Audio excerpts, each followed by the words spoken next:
Denver, Colorado, 1995. A brand new massive airport opens to the public. From the air, its white Teflon-coated tents look like the snow-capped peaks of the Rockies. It is beautiful. It is modern. It is the largest airport in the United States by land area. But almost immediately, people notice things. Disturbing things. Bizarre, apocalyptic murals painted on the walls. A massive, glowing-eyed blue horse statue that literally killed its creator. Strange markings on the floor that look like secret codes or biological symbols. And then, there are the vents. Industrial-sized cooling vents positioned in the middle of nowhere, pumping air out of the ground in areas where there are no buildings. People begin to whisper.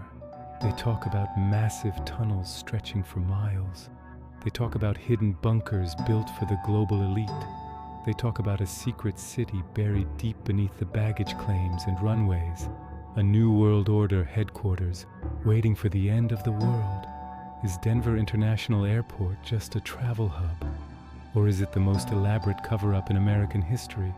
This is the mystery of the Denver airport and the secrets buried beneath the concrete. To understand the obsession with Denver Airport, or DIA, you have to understand the scale. The airport covers 53 square miles. That is twice the size of Manhattan. Why does an airport need that much land? The project was finished 16 months late and a staggering $2 billion over budget. In the world of government projects, delays happen. But a $2 billion overrun in the 1990s was unheard of. Where did that money go? The official story says it went to design changes in a failed automated baggage system. But conspiracy theorists have a different theory. They believe the money was funneled into a massive subterranean complex, a continuity of government facility designed to house the elite in the event of a nuclear war, a pandemic, or a global collapse. The stakes here aren't just about a few weird paintings. If the theories are true, one of the world's busiest airports is sitting directly on top of a secret fortress, a place where the rules of the surface world no longer apply. And the more you look at the details of the airport, the more the official story begins to feel like a thin veil. Before we go underground, we have to look at what's on the surface, because the clues are everywhere. First, there is Blucifer, a 32-foot-tall blue fiberglass horse with glowing red eyes that stands at the entrance. During its construction, a piece of the statue fell and severed an artery in the leg of its creator, Luis Jimenez. He died. The horse that killed its maker now guards the gates to the airport. Then there are the murals by Leo Tanguma. Instead of typical airport art, landscapes or historical figures, passengers were greeted by scenes of a massive soldier in a gas mask wielding a sword, children weeping over extinct animals, and a futuristic world where humanity is unified under a single strange banner. The airport claimed the art represented peace over war. The public saw a prophecy of a police state. And then there's the dedication stone. It features a symbol of the Freemasons and mentions the New World Airport Commission, an organization that literally does not exist. When people started asking questions, the airport didn't shy away. They leaned in. But beneath the strange art and the Mason stones, the real mystery was happening in the dirt. During the construction of DIA, 5 massive buildings were reportedly built incorrectly.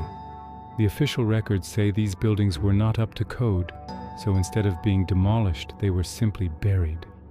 The airport claims they are now used as storage. But workers who helped build the airport told a different story. They spoke of a massive, multi-level tunnel system equipped with high-speed communications and industrial-grade ventilation. They spoke of underground trains that didn't go to any passenger terminals. Some whistleblowers even claimed there were bunkers designed to hold thousands of people. The sheer volume of earth moved during construction, roughly 110 million cubic yards, was enough to build a mountain. Where did all that dirt go? And what replaced it? The airport authorities insist the tunnels are just for the baggage system and maintenance. But if you've ever had your luggage lost in Denver, you know that the state-of-the-art baggage system never actually worked. So if the system was a failure, what are those miles of tunnels actually being used for today? Whether you're exploring secret bunkers or analyzing occult murals, the right atmosphere is everything. That's why I rely on epidemic sound. To capture the eerie, something is watching you vibe of the Denver airport mystery, I need soundscapes that range from industrial drones to dark, pulsing synths. Epidemic Sound gives me access to over 40,000 tracks that I can filter by dark, mysterious, or suspenseful. If you're a creator, you know the struggle of finding music that fits your tone without getting a copyright strike.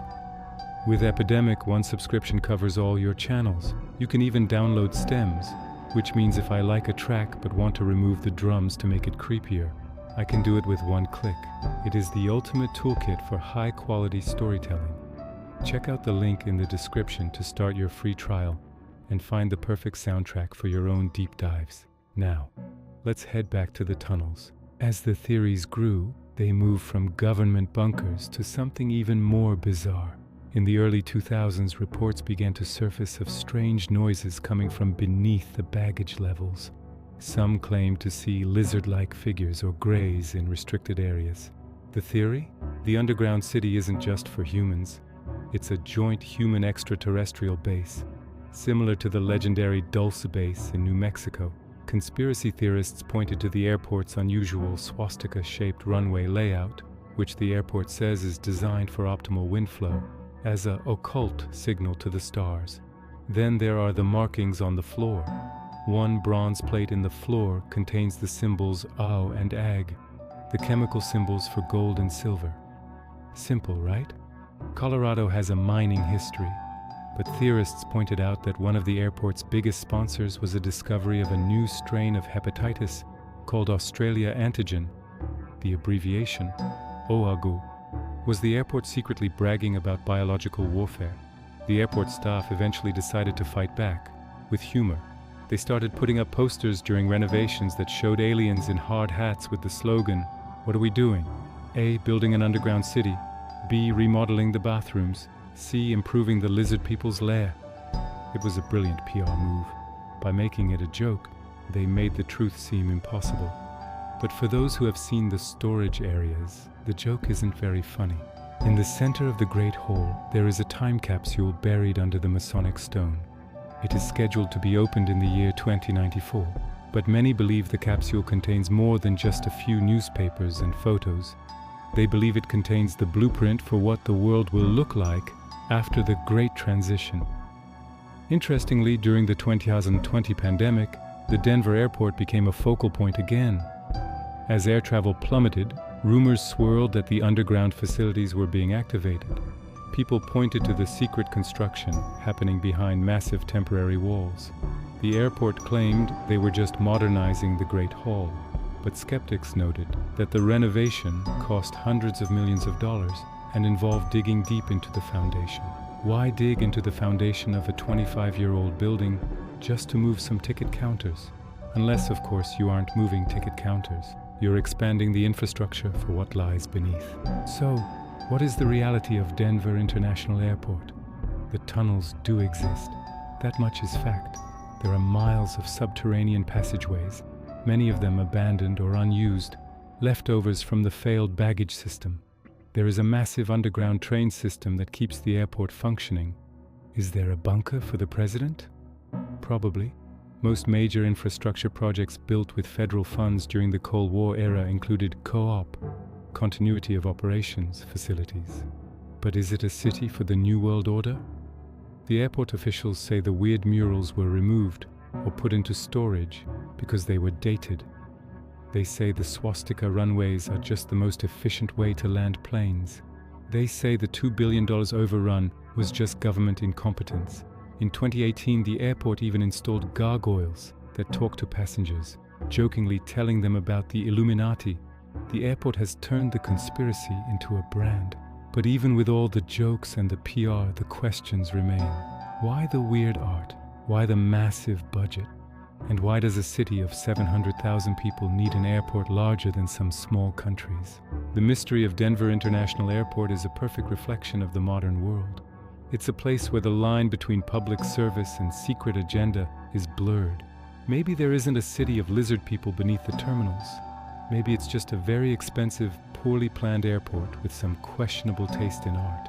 But the Denver airport conspiracy thrives because it taps into a deep universal truth. We know our leaders have secrets. We know there are bunkers. We know there are continuity plans that don't include the rest of us. The airport stands as a giant Teflon-tinted monument to that suspicion. Whether it's a portal to another world or just a place to catch a connecting flight to Phoenix, one thing is certain. As long as those glowing red eyes watch the highway, people will keep looking at the ground and wondering what's really under their feet.